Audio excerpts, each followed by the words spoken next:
Welcome back to the Shema podcast, my friends.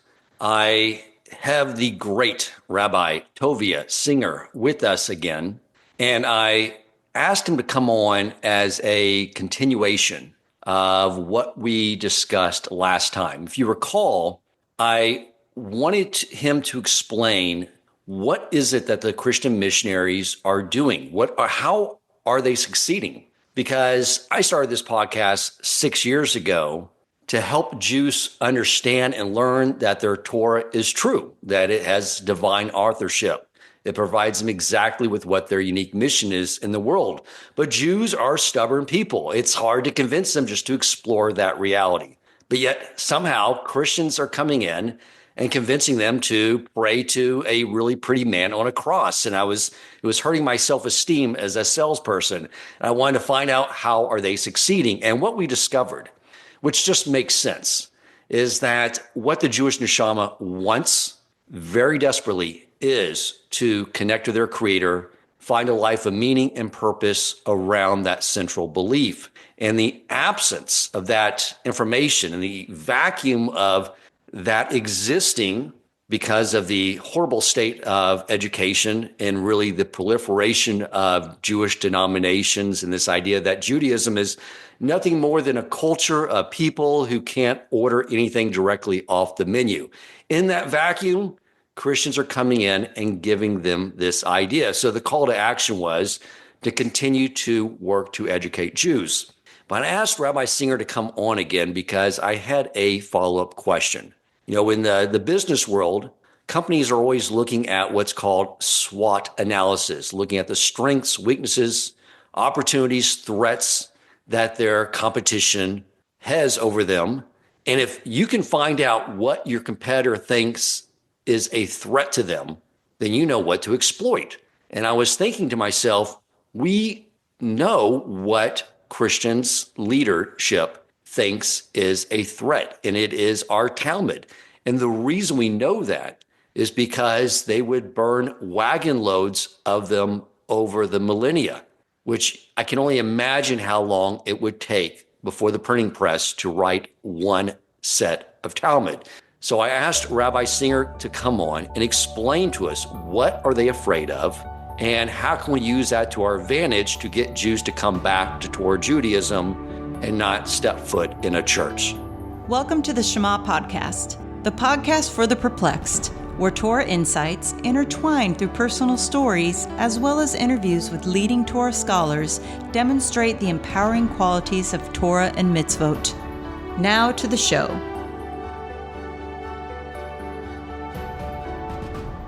So Rabbi Singer, thank you so much for coming on the show. Oh, it's so great to join you. Thank you for having me. I like to begin with a theory I have on this. This theory came about around my Shabbos table. My daughter's freshman in college this year, and she works at a Judaic shop. And a lot of people that come in are Christians. And a lot of the stuff, I always ask, like, what are they buying? And she says that it's things like they buy shofars with oil from Israel.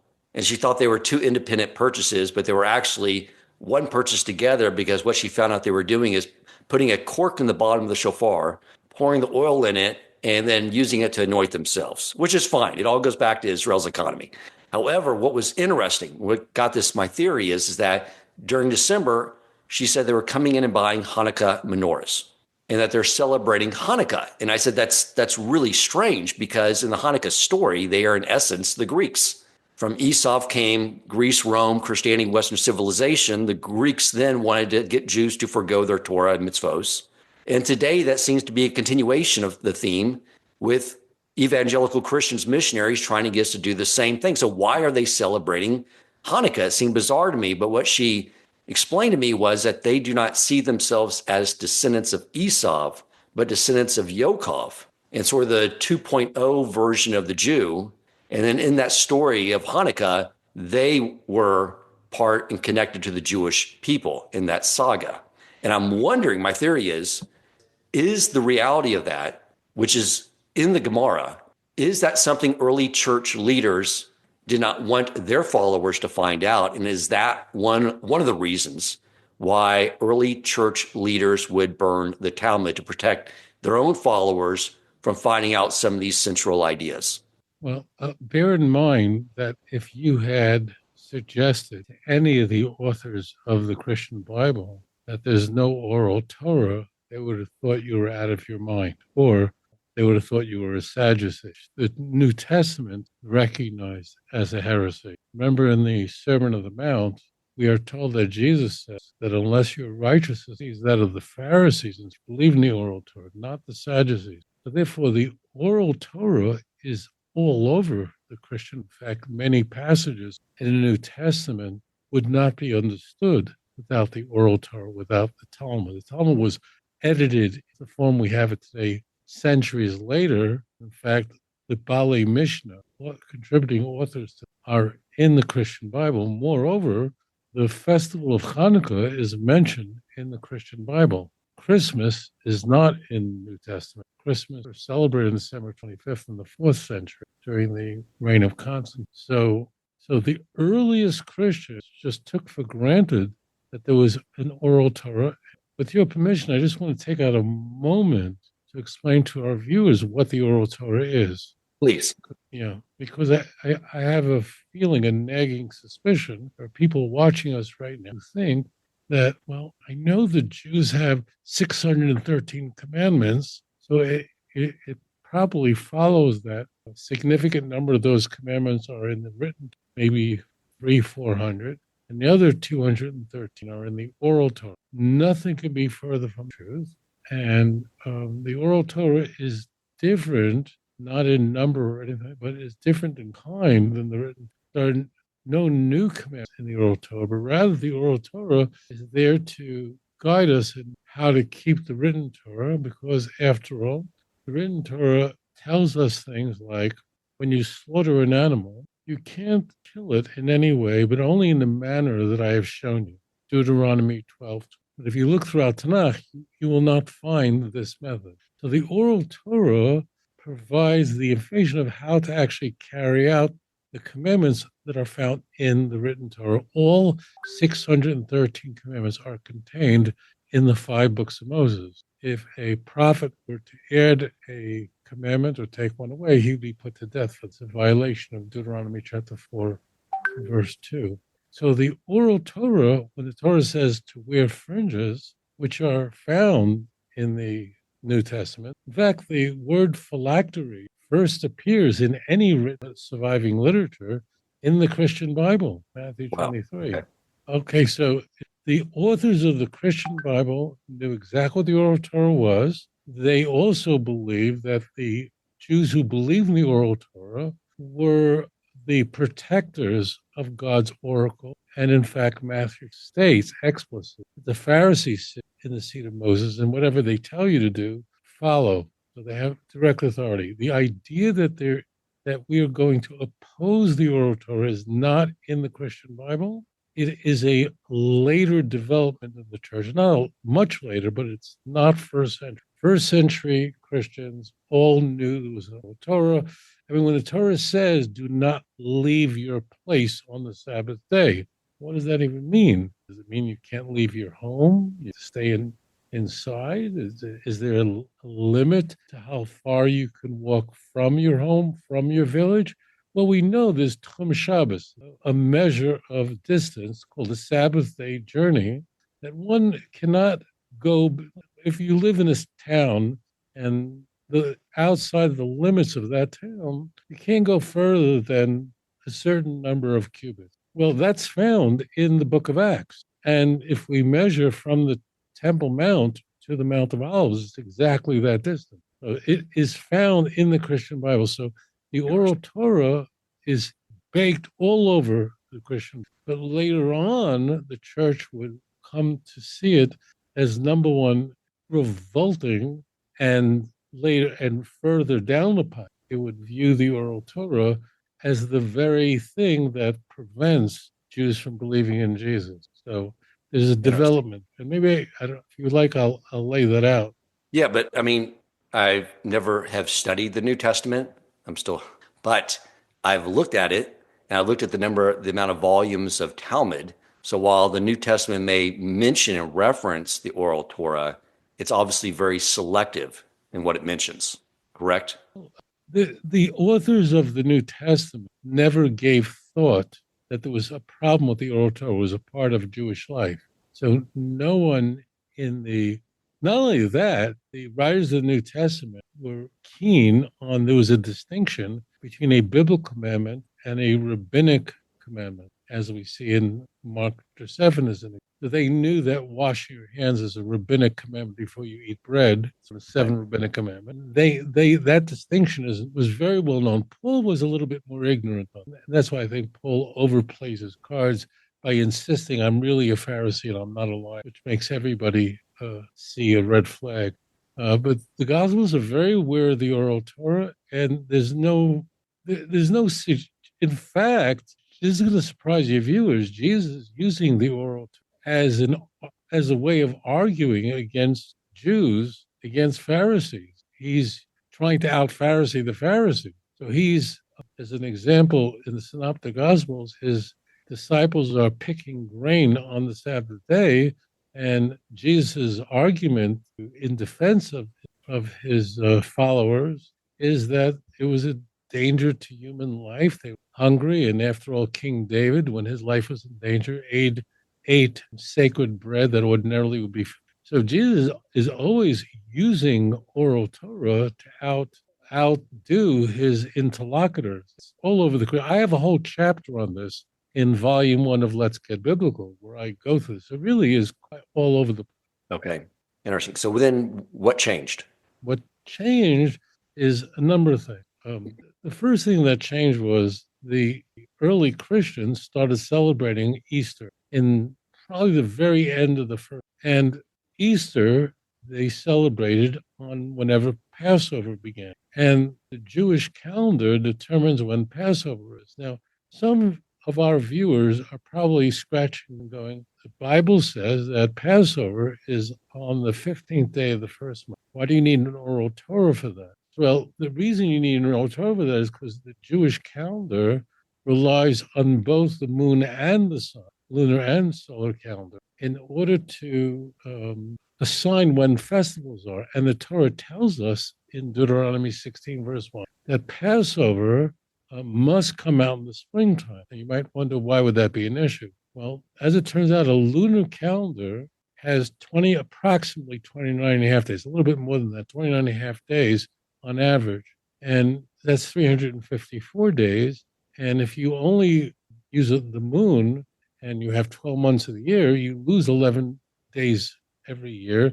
And very quickly, Passover would come out rather than the spring, would come out in the winter, fall, and slide all over the place, as the Muslim calendar. Right. And every 32 years, the Ramadan just slides all over. Do the numbers on that. So therefore, there's an Oral Torah that tells us how to intercalate a extra month. After all, there's no commandment in the Torah to have 12 months. And therefore, we can intercalate, add an extra month occasionally, based on a very precise number, that's Oral Torah, that ensures that the Jewish calendar is, in fact, the most accurate calendar in the world. Talmud gives, those of you who like numbers, so the actual lunar month on average is 29 and a half days. And then of the 13th hour, it's 796 over 1,080, or transposing that to a decimal is 29.53059 days.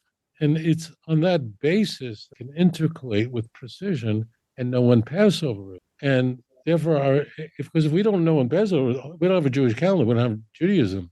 Now, the early Christians celebrated Easter on when the Jews said it was Passover. It means they relied on the Oral Torah. But as you can imagine, this was becoming really quite unpleasant. It was really becoming revolting to the church. We are going to go to the Jews, the Christ killers, to tell us when we should celebrate our most holy day? And this makes its way to the Council of Nicaea. This is one of the two issues that Constantine insisted had to be resolved, and that is when Easter should be celebrated. And the Jewish calendar was rejected. Another system was embraced, one that is completely predicated on the solar calendar, and that was the official rejection of the Oral Torah, was rejecting the Jewish calendar. And because the early Christian, like second century, Polycarp celebrated Easter based on when the Jews told him it was Passover. And Constantine, in a letter that my book, famed letter, just curses the Jews and says how disgusting it is that we would ever even think of relying on those Jews who killed Christ to tell us when to celebrate our most holy and noble festival. So the Jewish calendar is oral Torah. As I explained, you have to Okay. know how to. So that's one of the reasons why the oral Torah becomes revolting to the church. And there are two other points that should be made. Okay. And that is that the church comes to view ritual commandments in general as revolting. Paul is antinomian. So the whole notion that you have an oral Torah, which tells you how to observe commandments, in and of itself is problematic because we're teaching you that you don't have to keep the commandments. Christ is the end of the law to everyone who believes. So it's done. So the whole oral law is a negation of Pauline theology, which shapes the way the church views the so-called Testament. These are factors that play in big. Okay. Makes sense. Because that's one of the first mitzvos given to us is to determine the new moon and calculate the Right. calendar. So they went to the Gregorian calendar at that time. So there wasn't a Gregorian calendar yet. This is so cute that you brought that up. That is so interesting you said that. So there was no Gregorian calendar yet. There was a Julian calendar, but the Roman Empire did not have an oral Torah. So the Julian calendar was a mess, and it was in fact so it was losing time. And in 1582, Pope Gregory the 13th realizes that in fact the secular church calendar, they don't have Torah Shabbat Peh, they don't have an oral law. So intriguing that you said that.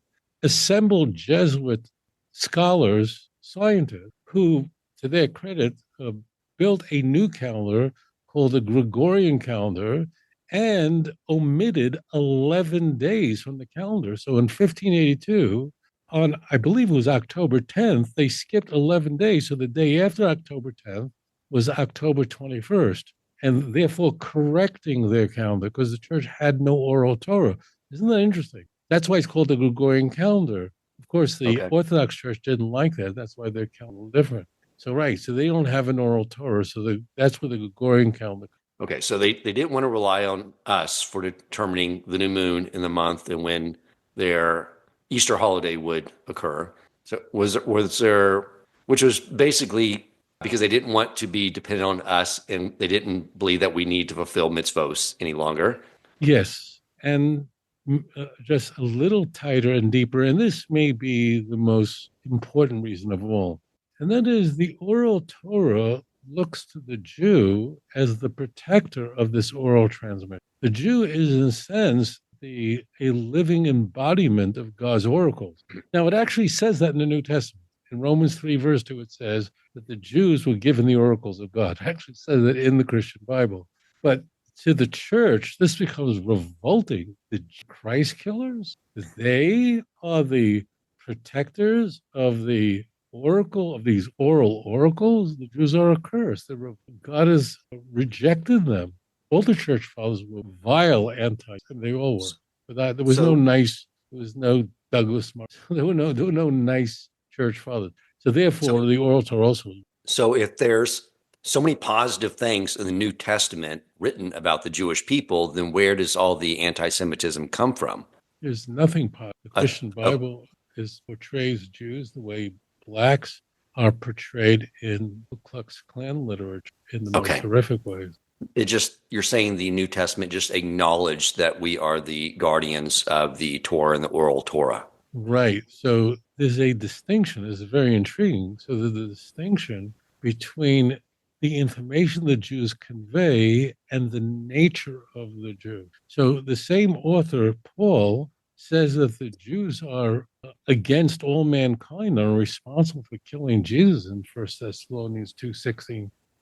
14 through 16. And the same author says, but the Jews were given the Torah. So this is a little complicated. So we do not have a monopoly on racism. There are a lot of groups that are hated, but the hatred of the Jew is very unique. Jews was always regarded as clever and knowledgeable, but they're pernicious. So the Jew in the Christian Bible is is the one who knows everything, who has all the information, but are spiritually blind in that they deny Christ. And Paul plays this up that in fact, because it's foolishness to the Jew, it must be. So the Jews are spiritually, no, like today, anti-Semites don't deny that the Jews are winning a disproportionate number of Nobel Prizes to their number. They know the Jews are clever, but that doesn't prevent them from hating the Jewish people. So in the Christian Bible, the Jews know everything, but they're like the devil himself, who too knows everything, but despite his knowledge, he's an enemy of God. Gotcha. Is there anything else in the Oral Torah that frightened them to the extent that they would burn wagon loads of it? It seemed Right. like it's beyond just not having their followers not study it, but to burn it and get it out of our possession. It seemed like there's more to it than just what you mentioned. Right, right. So that happens in the 13th century. So we're moving on now in time. We're moving through church history. So until the 13th century, the church concluded that the Jews just didn't understand their own Bible and understand certain passages in the Old Testament and were blind and were demonic, and that's why they didn't believe in Jesus. But as it turns out, I know this might surprise you, but some of the most vicious anti-Semites are Jewish. And it took a Jew who was a Karaite from Paris. His name is Nicholas Donnan, who first he becomes a Karaite, and he's expelled from the Paris ghetto in the 13th century. And he converts to Christianity, becomes a Dominican, and he comes up with something novel. And he said, all of you thought, he's saying this now to the church, that the reason why the Jew rejects Jesus is because they don't understand their Bible. You're all wrong. It's in fact the Talmud, the oral law that says blasphemy, expresses blasphemy against Jesus and Mary, and it's the Talmud that is the block. So until that point, the church didn't know anything about the Talmud. It's a very difficult book to begin with, even if you could read Aramaic, but but the church certainly had no access to it. Here, Nicholas Donnan just explodes, and he does that. He takes his case to the Pope, to Louis IX, the city of St. Louis, named after, who was a terrible anti-Semite, praised, and he makes that case. And the Talmud in France is put on trial in 12, and it was a kangaroo court. It never had a chance, where the Talmud was accused of stating blasphemy against Jesus and Mary. The Talmud, of course, loses, does not do well, and 24 crate loads of handwritten, as you point out, these were manuscripts, were burned in front of what is today the Louvre, which was the public execution. And it took 2 days because parchment doesn't burn. So every Talmud in France is destroyed. So that is a big movement right there, where it sort of goes nuclear.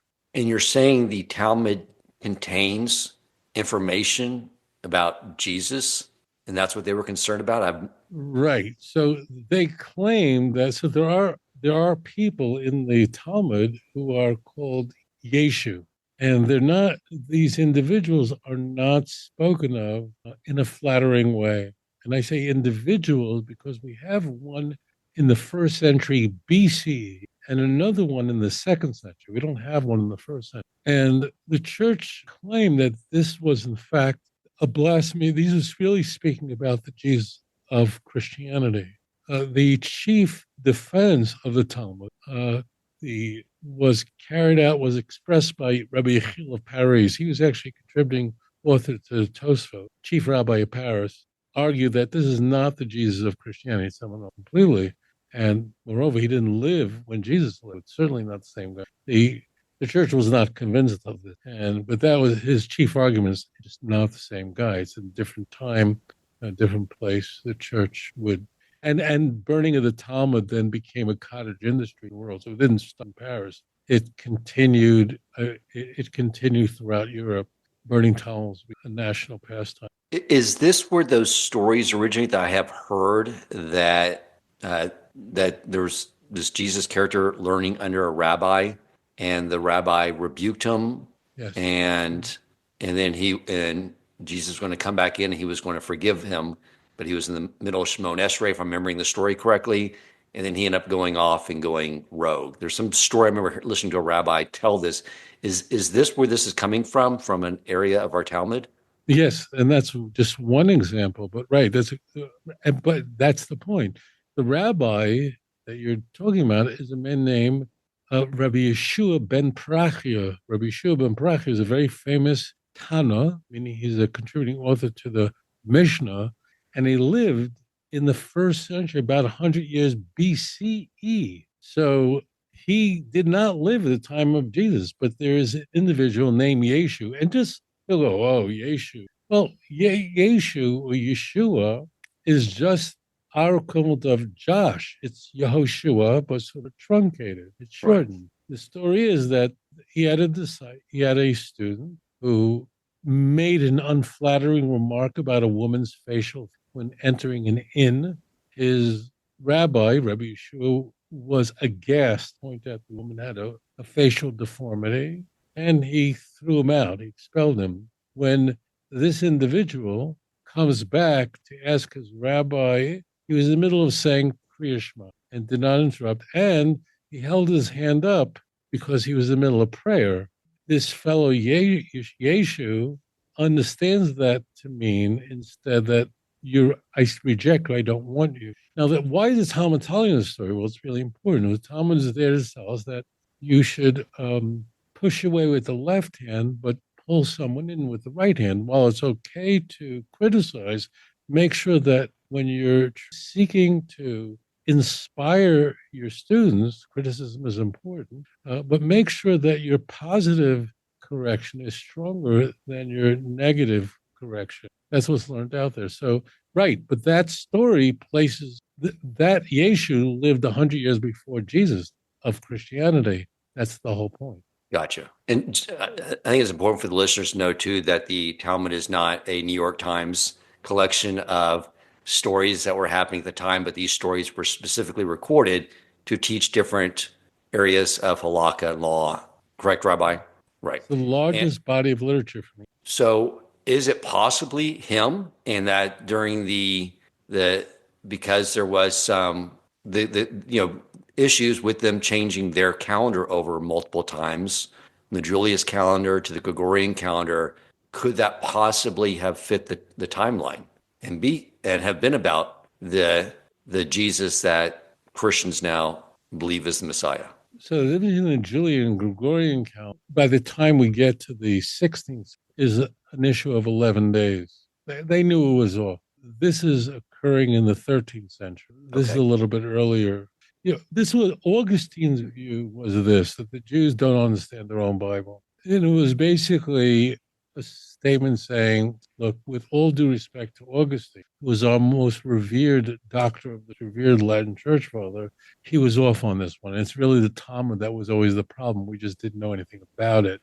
And this Jew is the informer that's there to say, it's the Talmud. I just could add a story, incidentally, which I think is so intriguing, I think it's valuable. In the early 16th century, there was another Jew who converted to Christianity. His name was Pfefferkorn. He was also in the south of France. He converts to Christianity, and he goes after the Jews wildly, and after the Talmud wildly, and makes all kinds of accusations. The Talmud encourages you to be killed and expelled in Talmud. And the Jews were just so fed up with this that they appealed to a Christian who was a Hebraist, whose name was Yohanan Ruchlin. So Yohanan Ruchlin was a brilliant Hebraist and really knew Hebrew and Talmudic literature and scripture.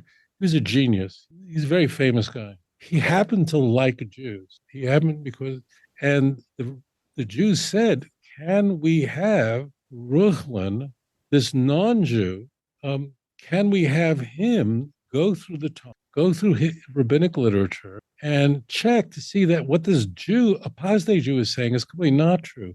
And Ruchlin does precisely that by order of the church and comes back to report that actually there's nothing in the Talmud when rabbinic literature says anything bad about Jesus, and the Jews are right, and this Pfefferkorn guy is wrong. And so a non-Jew, like an Oscar Schindler guy, like just steps in and saves the Jews from an apostate Jew. It's an amazing story. So here we have a hero in the Christian world who was an absolute genius in rabbinic literature and Hebrew. There were people like that who just rose up, came out of nowhere, and just were philo-Semites and saved the day. So this is it then. When it comes down to it, that's the issue. But it seems like we were defended. Did this animosity towards the Oral Torah, towards the Talmud, end at that point in time, or did it continue throughout history? No, it continues throughout history and it continues to today. Whereas even today, the anti Semites make the most grotesque charges against the Talmud. I mean, the Talmud is our source of morality and guidance to what is pure and holy, but takes texts out of context, misquotes passages in order to make it look like it's completely vile and vulgar. And the Talmud is very susceptible to this. For those who, just for the audience, the reason why the Talmud is difficult to study, and it's not easy, is not just because it's written in Aramaic. That's not the problem. The reason why Talmud is easily misunderstood is because it's just missing thoughts which have to be added in by your teacher. It's just the way it's written. It's just, you get 3 words and you're supposed to figure out what that all means. And that's why rabbis are so eager to teach the Talmud, because otherwise you wouldn't know what's going on if you just read the text. But having a text like that has missing thoughts, like Art Scroll supplies those missing words in their translation, aside Yes. from the bold words, right? Well, the genius of what Art Scroll did was they're supplying the missing thoughts. And that's the work. It's not just so the Talmud, therefore, is very vulnerable to attack because it makes truncated statements and you have no idea if it's scribing something or proscribing something, no clue. And anti-Semites make use of this to attack the Judaism. Because even if when it was written down, it was still oral. It still needed a student rabbi relationship in order to convey the deeper meaning behind the Talmud, correct? I think that they were just so brilliant that they just presumed that, of course, you know what they mean. If you or you must have done this, where you go on YouTube and watch a class in theoretical physics at MIT, and you could do that. You can just you can watch a Harvard professor, in nuclear chemistry, right? And within about one sentence, we're totally lost. We have no clue what's going on. We're going to just presume we don't know a lot about theoretical physics because the professor just assumes that if you're in MIT, that of course understand what he's saying. He doesn't have to explain it all out. So much is inferred. In Tanakh, this is the way as well. In Tanakh, there's a lot of words that are just missing that have to be added in for commentary because it's not they were on such a high level that they just said 2 or 3 words and they thought, of course, you know what they're referring to, and of course, what the context is. Of course. But in fact, it wasn't, of course. So, and that's why you have the Mishnah, where you have these authors who are from the 1st century BC to, let's say, the 2nd century CE. And then their students with the Amoraim, the next generation of rabbis from, let's say, the 3rd century, 6th century, who are going, Hacha b'may askinan. When our rabbi said that, like, under what circumstances did they mean that? They can't mean in all cases, of course.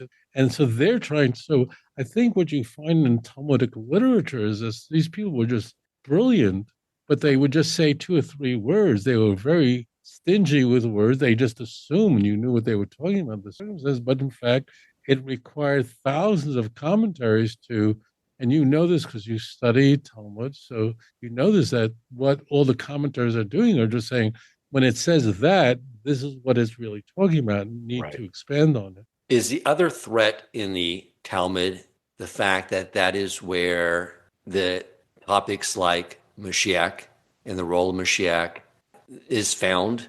Like what Mashiach will accomplish when he does arrive, and that information would be an obvious threat to a Christian? That's not the case. Because all the things that the Messiah will do, or what will occur in the Messianic age, are clearly in Tanakh. You don't need a Talmud for that. Okay. That the ingathering exiles, the worldwide knowledge of God, the building of the temple, the worldwide peace, it's all in Tanakh. So now it's not that the Talmud does not spend some time describing events that are precursor events. Like the last chapter of Tractate Sanhedrin is some of this, but it really isn't Tanakh. But Christianity had a problem, like other false Messiah movements, is that if your guy doesn't do anything in the Hebrew Bible, forget the Talmud, you then have to say that he's going to do it in a second coming, and the things that he accomplished, things that are unfalsifiable, verifiable, like born to a virgin in Bethlehem. Let's just forget about that. Isaiah 7:14 and Micah 5:2 are completely ripped out of context. Forget about it. Ignoring that. But Right. like, if Jesus wasn't born to a virgin, how would you know it today? There's no way, because he wasn't born in Bethlehem. You would have no way, that information wouldn't be accessible to. Conversely, if the resurrection of the dead occurred, if the building of the temple occurred, boy, would we know it today. So it's such a simple scam where you just have your putative Messiah fulfill things that are unfalsifiable, verifiable, and all the things that he hasn't accomplished, that's reserved for a second coming. That's the biggest red flag. So they used the enemy was Tanakh, but they came up with the solution of a second coming. Gotcha. Okay. And this might be a little bit a deviation from our topic at hand, but I have always wanted to know, how do they reconcile the virgin birth and coming from the Davidic line if there was no human father? I never understood how they're able to. Yeah, because you're too smart. That's the problem. You got to be sniffing glue and dial that your IQs That down a has to little come bit. up, though. Of course, that It has to come up does. It does. with their So for the Christians. So viewers, how do they answer it? oh, because for the viewer who's not may not follow you because like you're at a higher level. So the Messiah speaks from the house of David and from Judah, and you know what tribe you're from. So your father. So they'll try to get out of it that well, Mary was from the house of David, and Luke's genealogy is tracing Mary's genealogy, not Joseph's. This is pure nonsense because it's not the case. Luke's genealogy in chapter 3 is of Joseph, and Luke explicitly in chapter 1, verse 27 says it was Joseph rather than Mary from the house of David. Some might come up with the idea that Joseph adopted him, and which is even more ridiculous because who gave him up for adoption? So Mark Twain, who many regard as America's greatest writer and humorist, wrote that if you're telling the truth, you don't have to be very clever because you don't have to keep track of all your lies. Because you just get into all this trouble when you come with virgin birth stuff. They're all naughty answers. There's a curse in the genealogy in Matthew 1, and the virgin birth is to dodge the curse of Jeconiah, of Jeremiah 30:22-30. But if I didn't add this point, I would be remiss. 99.9% of the Christians would not think of this. It doesn't even occur to them. They would have no clue. I didn't even thought of that because they're not reading the Hebrew Bible. They're not familiar with it. Interesting. I thought in the New Testament it lays out this Davidic line. Yes, but this is the Davidic line of Joseph. And Joseph, so there are only two genealogies in the New Testament, Matthew 1, Luke 3. So as it turns out, these two books are the only two books that claim Jesus was conceived to a virgin. So therefore, and these two books are clearly attempting to trace the genealogy of Joseph, who's not the father of Jesus. So it's a complete waste of time. I mean, let alone the genealogies contradict each other in wild ways. Who was Joseph? Was Mary's father? Is No, that it was Mary's putative husband, and he only comes up Matthew and Luke and John, but he's not mentioned in Mark. If he was a real historical figure, but we are told in Matthew, as an example, that Mary was engaged to him, was an arusa. It's more than engaged. She was betrothed to him. And it's during that intermediate year period between the heirs and between the betrothal and the actual living together that Joseph discovers that his wife is pregnant and wants to divorce her privately. So the character is portrayed as the putative husband who didn't yet sleep with his wife. well, I'm so thankful she didn't have an affair on her husband. Well, there were people who thought that she did. In fact, if you go, there was a second century pagan uh, thinker whose name was Celsus, who was a genius, who was fiercely anti-Christian, who insisted that Mary had an affair with a Roman soldier named Pondera. So this gets very interesting. That's the best excuse for getting out of an extramarital affair I've ever heard. You gotta give credit where credit is due. So, what else can we take from this? I mean, again, if we're trying to arm ourselves with information that helps us in bringing Jews back to toward Judaism, Right. at basically making them impervious to these advances of Christianity. I guess what you've shared with us is very valuable. Is Right. educating Jews on some of this nonsensical stuff on why they hated the Oral Torah, because within there is says volumes about that there's the whole idea of Christianity is just nonsense. Is there any other Right. takeaways we should have on Yeah, this? I wanted to share this with the viewer. So I would ask the question when we received the Torah, was it originally oral, or you probably think it's a trick question? The answer is transparent. It was originally given orally. And then at the very end of Moses, he's instructed in Deuteronomy 31 to write down the Torah. That's why there's no reference to the oral Torah in Tanakh. When I say reference, the Torah doesn't say, and make sure you follow the oral Torah, because the oral Torah is what everyone knew. The innovation was that anything should be written down. Now, missionaries play a game with this and go, why does the Torah say make sure you keep the oral Torah? The reason the oral Torah was the default. It's later on, write this all down. And so what's vital is that the Jewish people are the protectors of God's oracle, oral and then written. And we continue to protect these sacred oracles. And those who engaged in this study of our Torah are here with us today. Conversely, the Sadducees of old, none of you went to a public school with one. They don't exist anymore. They've disappeared. All the Jews that rejected the Oral Torah are no longer with us. They converted to Christianity 2,000 years ago. Their grandchildren are. God has protected only those Jews who kept the written and oral Torah and rejected the core ideas of Christianity. Only they're with us today. And there we see the hand of God, that the Jew is, in fact, a partner with God, in that God attests to the children of Israel, and conversely, the children of Israel attest to the God of Israel. It's a beautiful marriage. Thank you, Rabbi. And I'm glad you brought that up, because that was one of the things I had in my mind I wanted to ask you about, was the fact that the written Torah itself doesn't discuss Moshe Rabbeinu writing down the written Torah until the final verses. But Right? they talk about 40 years in wilderness, learning at the tent of meeting, and it It begs was the all question, oral what do you think then. they're teaching? Right. So You it know, was all oral then. In fact, right. his earlier oral, I mean, how did Noah know what a clean animal and unclean animal was? When he was instructed to take 7 of the clean animals on the ark, he didn't have Leviticus 11 yet. It's transparently clear that the patriarchs or the progenitors of the Jewish people knew the commandments of the Torah, were very aware of it. So the Torah was oral, and it was an innovation. See, Deuteronomy 31, verse 9, 39, 31, 4, with Moses of blessed memory, at the very end of his life, writes 13 Torah scrolls, one for each tribe and one that goes in the Ark of the. And it's this Torah that is the fabric of our lives.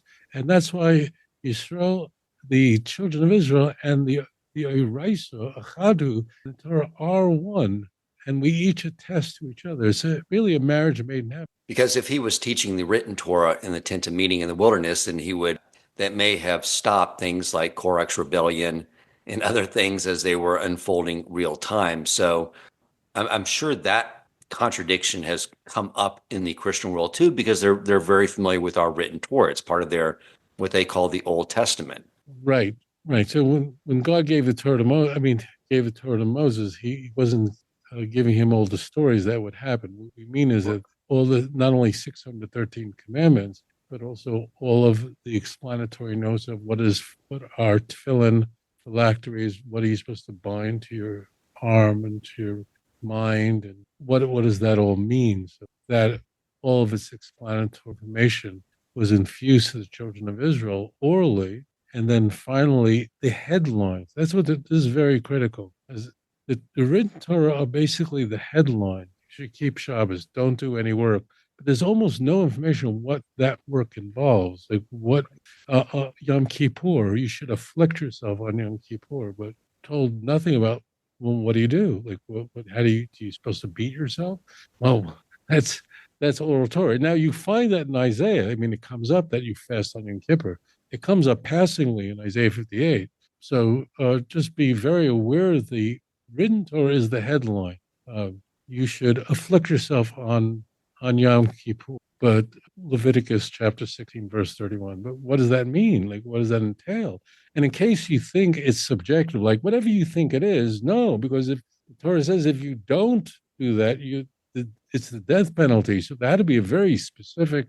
There are 5 acts that we're not allowed to perform on Yom Kippur or engage in on Yom Kippur that entail that. It's not beating yourself over the head, or whipping yourself like the Shias do. No, it's very, very specific. And it had to be specific. And we find the Oral Torah all over the Nevi'im as well. Right.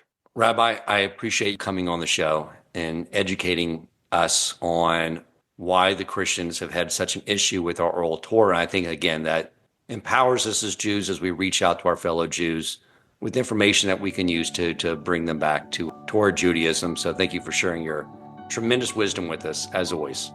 Thank you for listening, and if you enjoyed the episode and found it meaningful, please take a moment to rate, review, and share the podcast. To share feedback, suggest future topics, or ask questions for the host or his guests, you can email him at shamapodcastshow@gmail.com. That is shamapodcastshow@gmail.com, or click the show notes to join the growing WhatsApp community.